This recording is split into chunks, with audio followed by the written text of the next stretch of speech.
You're kidding. Do I look like I'm kidding? A little. I'm not. I'm not.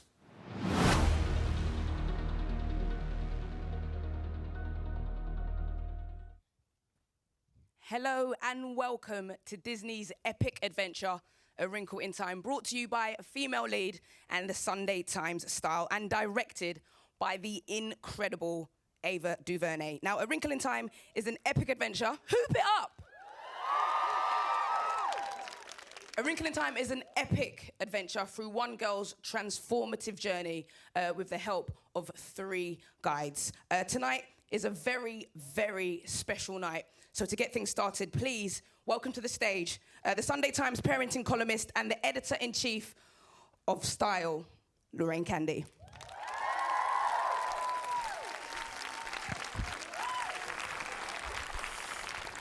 Hi, everybody. Thank you for coming, everyone. I'm very lucky to be joined by an amazing panel tonight. It's a real privilege, actually. So I'm going to bring them all on now. Edwina Dunn from the female lead. Ava DuVernay, director. Mindy Kaling, one of the misses. Reese Witherspoon. Oprah Winfrey. And Storm Reid.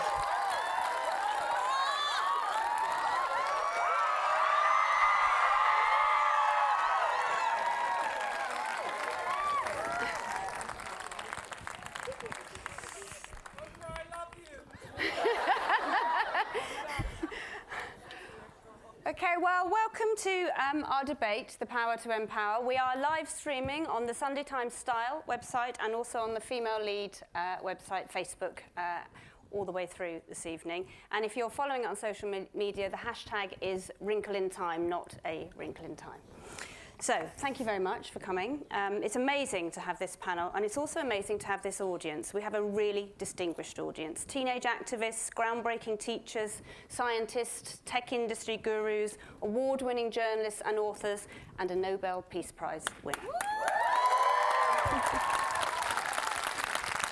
So, for the past year, the Sunday Times has been working with the female lead and Edwina Dunn on the importance of empowering women of tomorrow, mentoring our female leaders of tomorrow.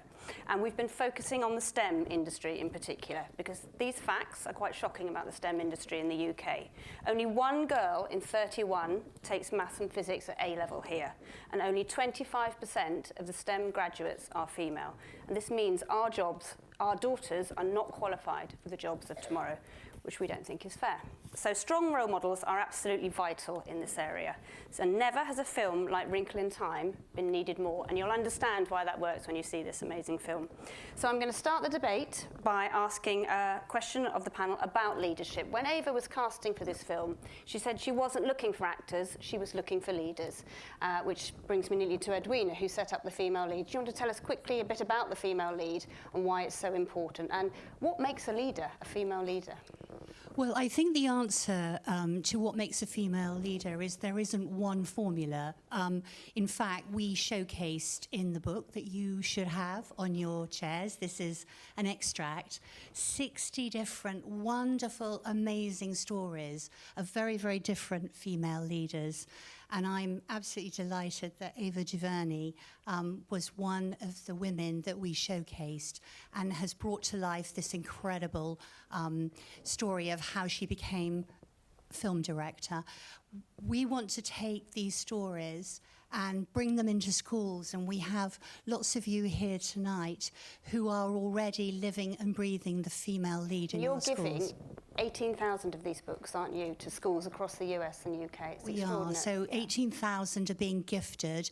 You can all nominate schools if you go online, and so you can give someone the gift of amazing role models, and we know it works. We know it inspires young girls to aim a bit higher, and these fabulous women here tonight are really amplifying this, and I'm so very grateful for the chance that you bring us. And Oprah, on the subject of female leadership, one of the things that I hear a lot when I talk in schools is girls that are not that confident. They always think, I won't be a female leader, it's just not part of me. I think through all of your work, you've always talked about being true to yourself. How would you find that, if you're a young girl today, that leadership part of you? One of the reasons I love this film so much is that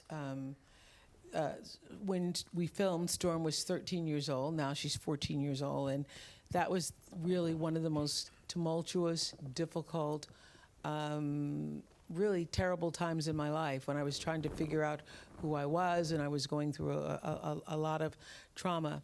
But what I now know for sure is that what Mrs. Witch says to Storm in the very beginning of the film, which you're about to see, is so pay attention. When she says to her, you have to find the right frequency and have faith in who you are. Just take that in for a second. Find the right frequency means that you carry your own frequency and vibration when you come to the planet. That is yours and yours alone. It belongs to you. And you only get in trouble when you're trying to be in someone else's frequency and somebody else's energy. So the power of this movie that initially looks like we're trying to teach her how to test her is about really how do you discover the best of yourself. Find the right frequency and have faith in who you are. There's a frequency that is yours and yours alone. And when you allow yourself to live in the stream of your frequency, not somebody else's, not worried about what other people's frequencies are doing, you then come to the planet and live the exalted life that you were meant to live, that's designed specifically for you. So that's what I would say to anybody who's, and I wish I could have heard it. Yeah. I wish I could have heard it. I wish I could have heard it when I was her age. Thank you. And Ava, one of the things you also talked about, and I think this has been mentioned in interviews before, is that this would be a Wizard of Oz for the future. This is the film that many, many young people will refer back to and look at how it's changed their life. Is that what you meant to do with the film? Well, hi, everyone. I'm so happy to see you all here. It's a good-looking crowd. A good-looking crowd. We asked Disney, can you make sure they're a good-looking crowd?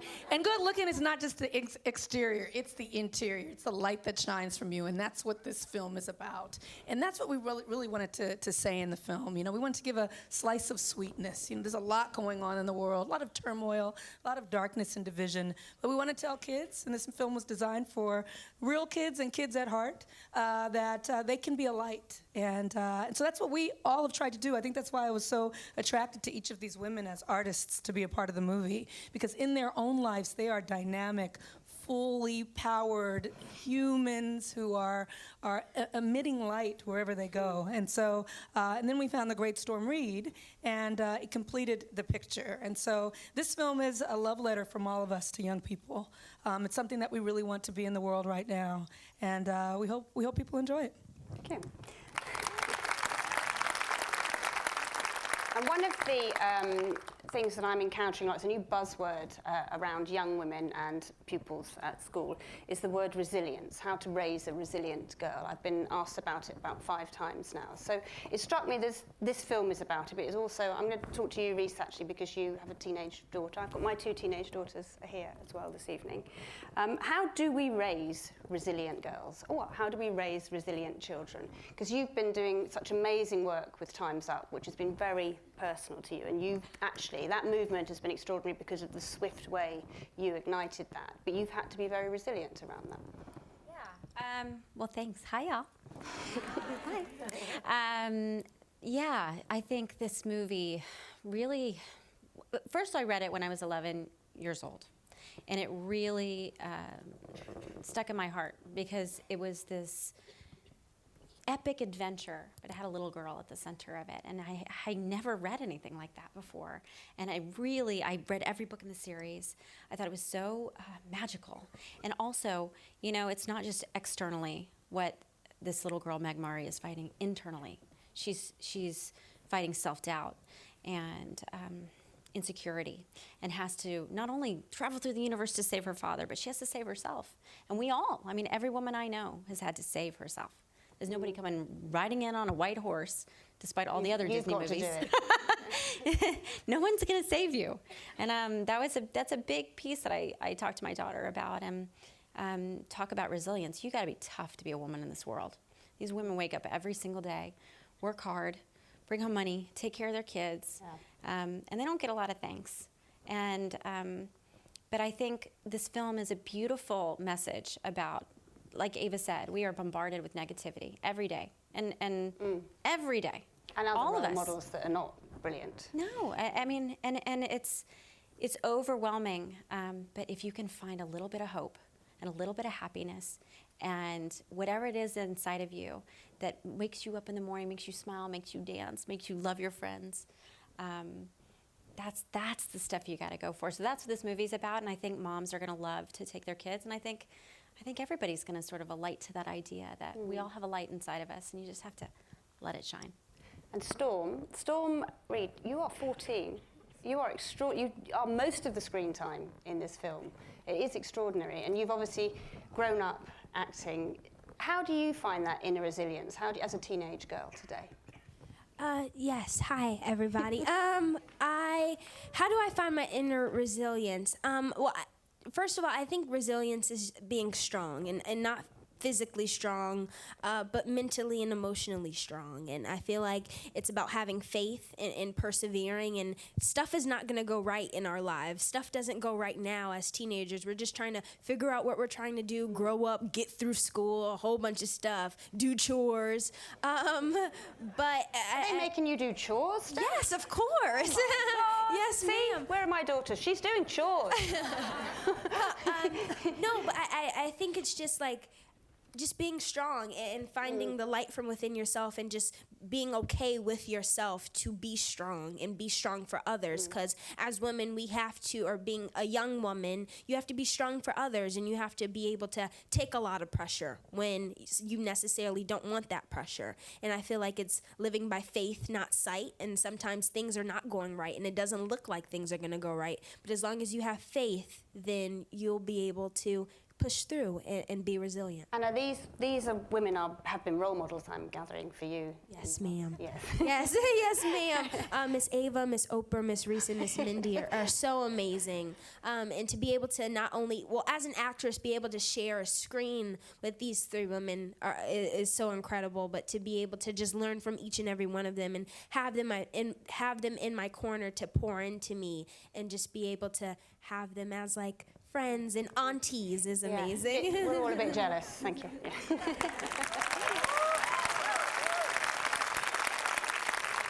Mindy, so when I was reading or doing the research on you, so you write, you're a comedian, you're an actress, you're a writer, you're a producer, you're an author, you write plays, you do so much. So that's an awful lot, and you've just had a baby, so that's a lot to take on. How do you find what gets you going in the morning? What makes you strong and resilient? What makes me strong and resilient? Well, I just can't get over how, Storm Reid, if I can just say this, first of all, she calls me Miss Mindy, which when she first did it took my breath away because she's so well raised. Her mother, Robin, is here, and we've spent this entire time with her, and she is, as a new mother, I always look to the two of them and Reese as just, I do so many things, but the one thing that my own mother passed away, so I'm just looking to other people to see how do they raise daughters that I really like. And I look at Storm and your daughter Ava, and they're such great young women. And it's like just through osmosis, I'm just hoping that I can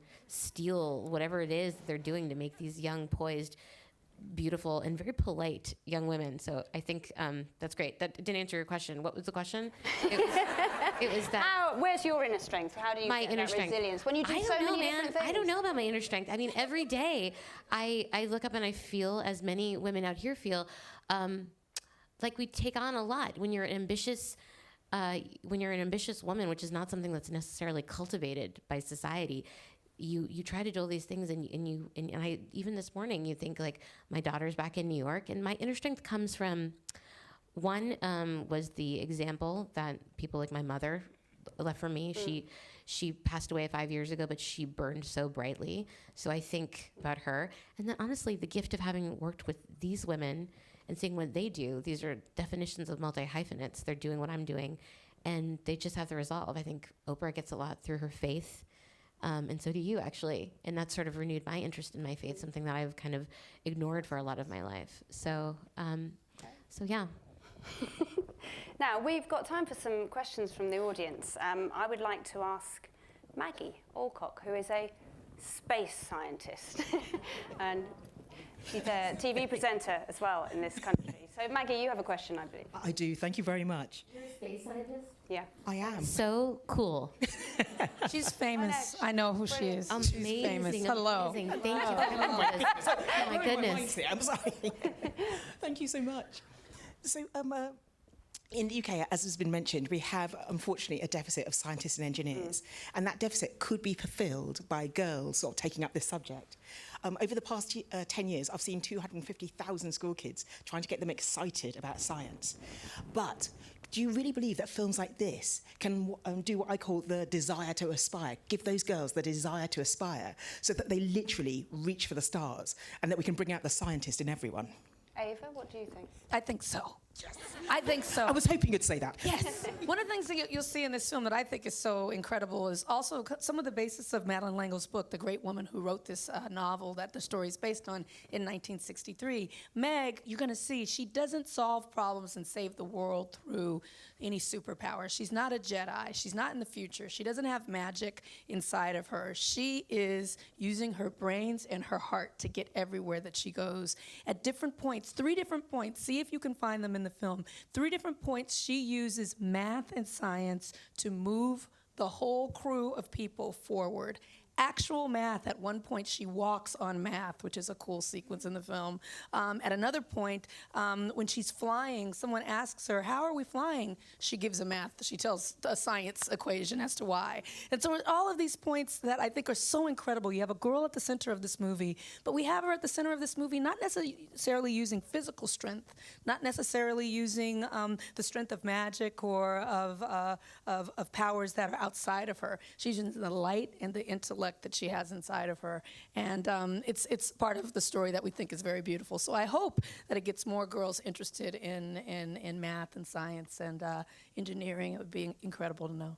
Yeah. Well, you can't be what you can't see, is what they say, isn't it? And I think the curiosity in popular culture, if it's out there, then it's visible to young girls and made more acceptable. Actually, the Female Leader's done a lot of work around STEM and making it more attractive to young girls. I think we have a question actually from one of the students from Mulberry School. Tamanna, have you got a question? Hello. Oh, that was close. My name is Tamanna Islam. I am 16 years old from Mulberry School for Girls. My head teacher, Dr. Ogden, is part of the Female Lead, and on behalf of my fellow Mulberry peers, my question for you is, with the added pressures of being a woman of colour brings, how do you get people to listen to what you have / make your voice heard? I think maybe Mindy, that would be interesting.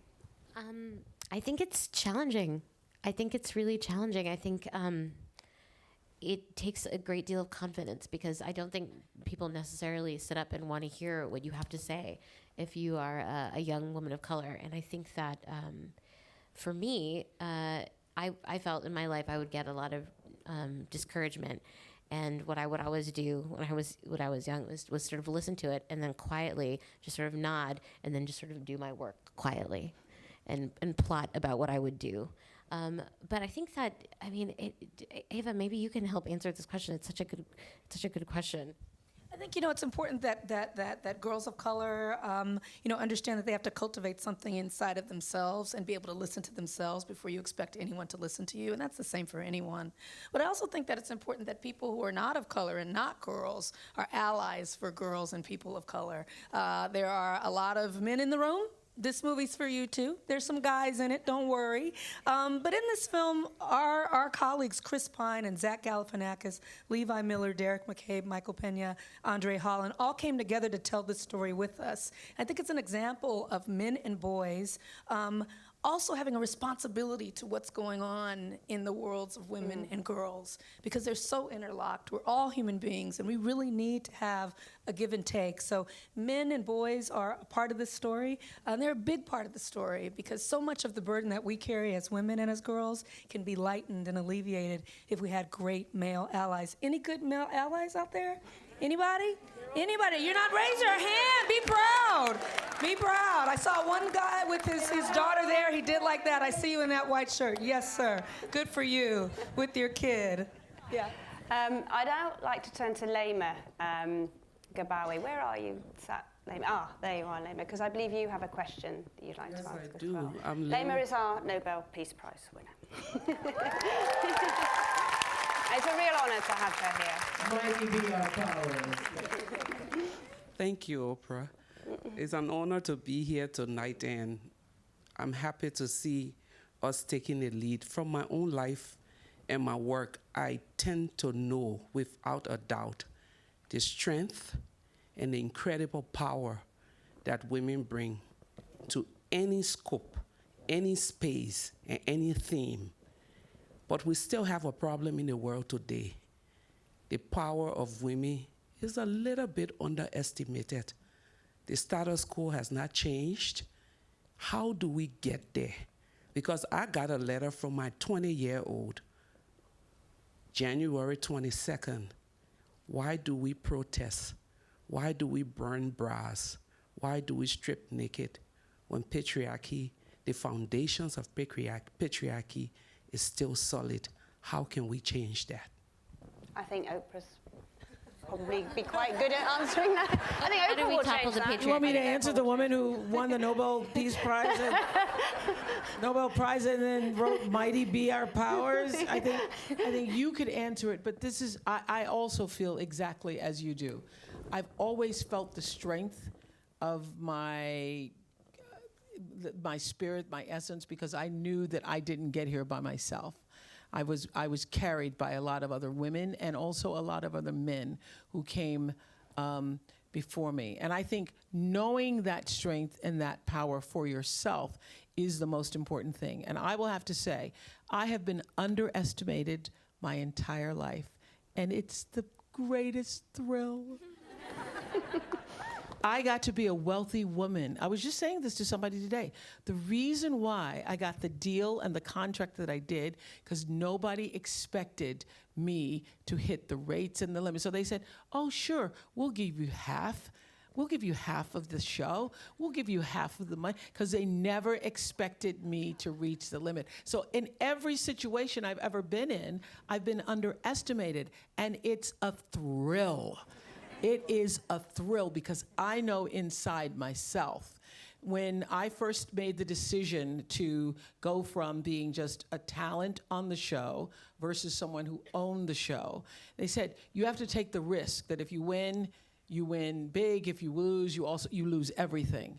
But I believed enough in myself. I believed in that power, because I knew that what Maya Angelou says in her poem to our grandmothers, I come as one, but I stand as 10,000.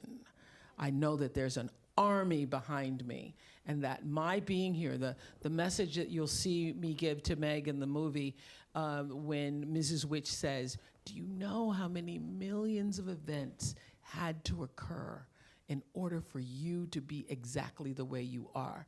So you and I, we've been coming for a long time, and there's a lot of strength and power behind that. And the difference between my success and a lot of other people I see is I recognize I didn't get here by myself, and so I stand in that power. Mighty be our powers.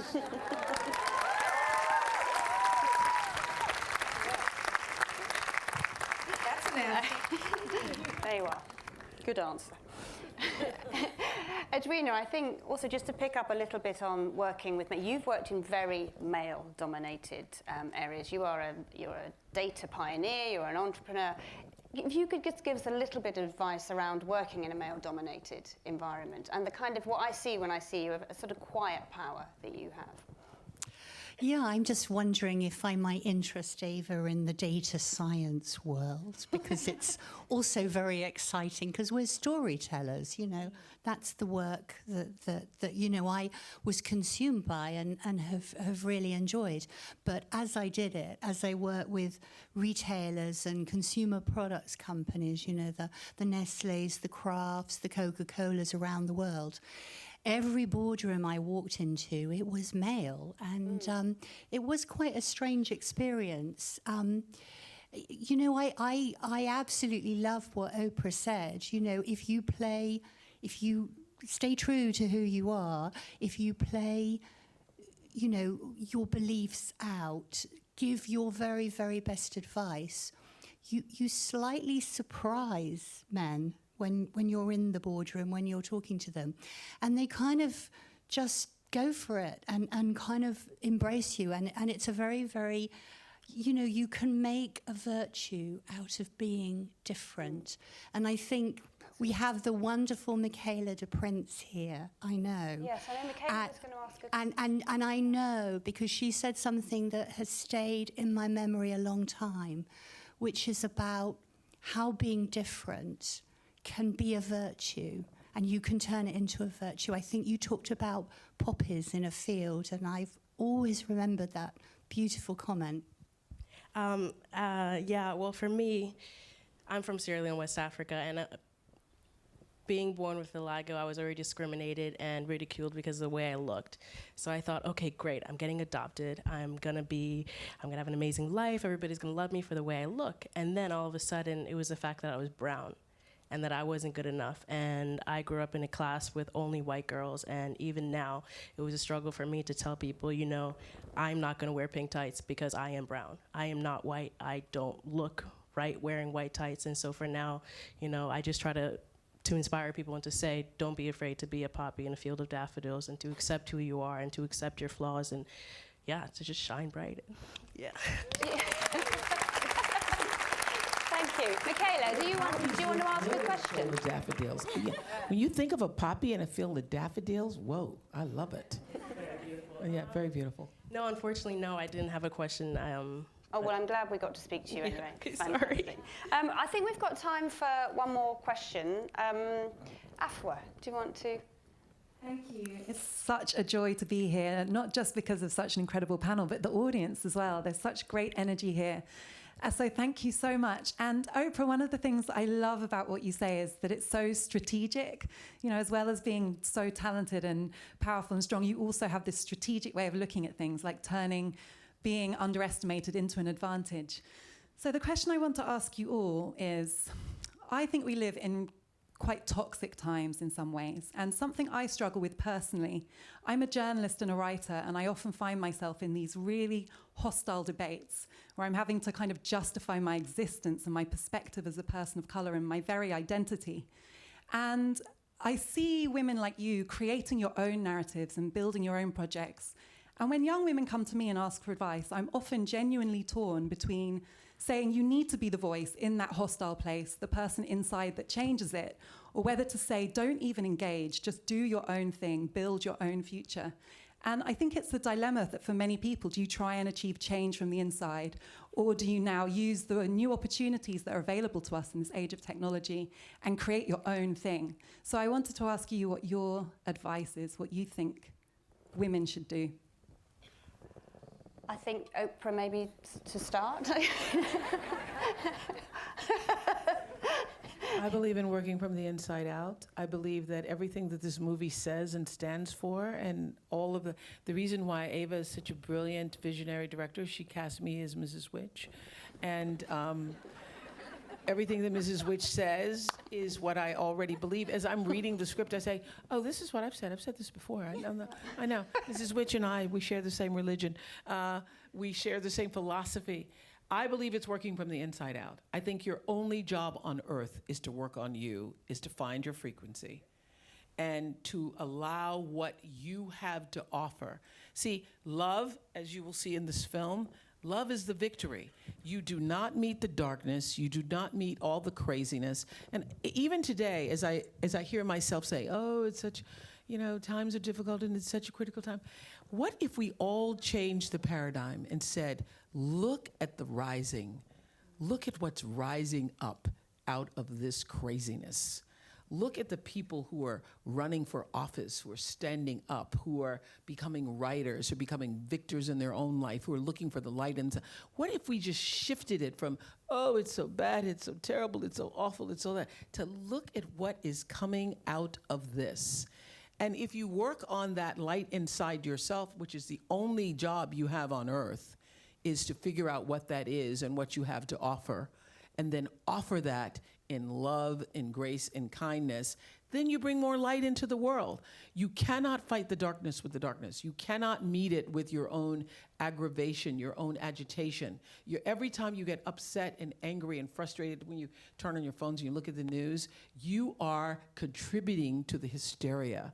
You've got to be so strong, so spiritually, your spiritual muscle has got to be so tight. You got to be so ripped spiritually. You got to be spiritually ripped. That when all the crap hits the fan, you have the muscle. You have the muscle to meet it, and you can't meet it head on. You have to transcend it. You have to go above it. You have to be the light. You turn out all the light in this room, and you hold up your little piece of light can be enough to break the darkness in this room. So don't let it. Everybody's going at it the wrong way, as I see it. We're all talking about how bad it is instead of, wow, look at the awakening that's happening. Because of all of this craziness, because of all the darkness I see, I'm willing to shine even brighter. That's what I would say.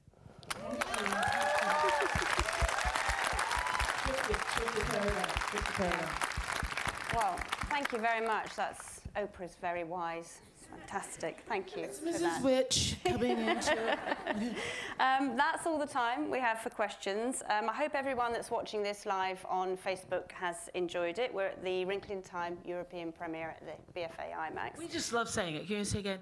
We have the Wrinkle in Time European premiere. It's fancy. It's very fancy. Thank you.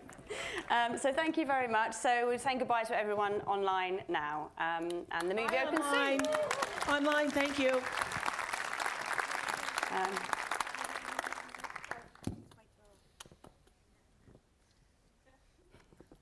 Okay, thank you very much, everybody. Thank you for the questions. They were absolutely fantastic. That was brilliant, absolutely brilliant. Thank you. So Facebook Live is finished. Thank you we can dance. Yeah.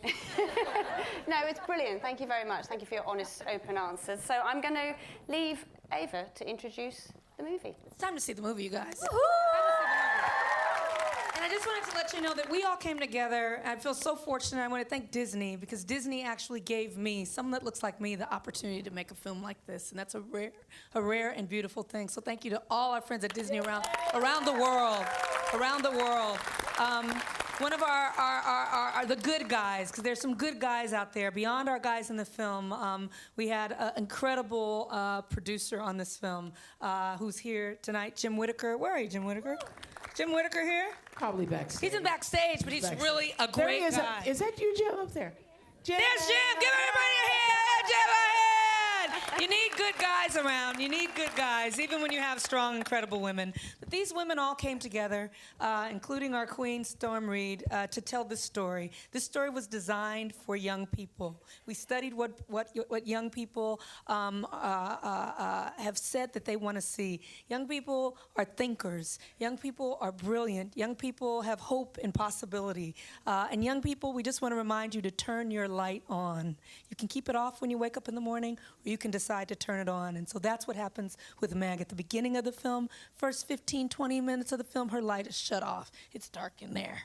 And little by little, you see her turning up her light until the very end. So we're proud of the movie. It's for young people. Let me ask who's in the audience. Anyone 7 years old in the audience? If you're 7 years old, raise your hand. 7 years old. Any 6-year-olds? I see a couple 6s. 8-year-olds. Raise your hand if you're 8. I see some all the way in the back, some 8s. Who's been on the earth for 9 years? You've been on the earth for 9 years in the corner. Hey, 9 years. Who's been here a full decade? It's 10 years old. It's a serious thing. 10, all over here, 10 years old. Who is 11? 1. 11 years old. Yes, 11, yes. She stood up. She's proud to be 11. 12? 12! Okay, this is the time. This is when I met Storm Reed. She was 13. Any 13s? 13s! All in here. 14s. 14s? Any 14s? Some 14s in the corner. And we're gonna say 15s and 16s together, because they're, yes, some 15s and 16s together, because you know they're cool. They're the cool kids. They're 15 and 16. If you are ages 6 to 16, stand up. Stand up and show your light. This film is for you. This film is for the young people. This film is for you. Thank you so much. And if you're not standing, let your inner kid out and enjoy the film. Thank you so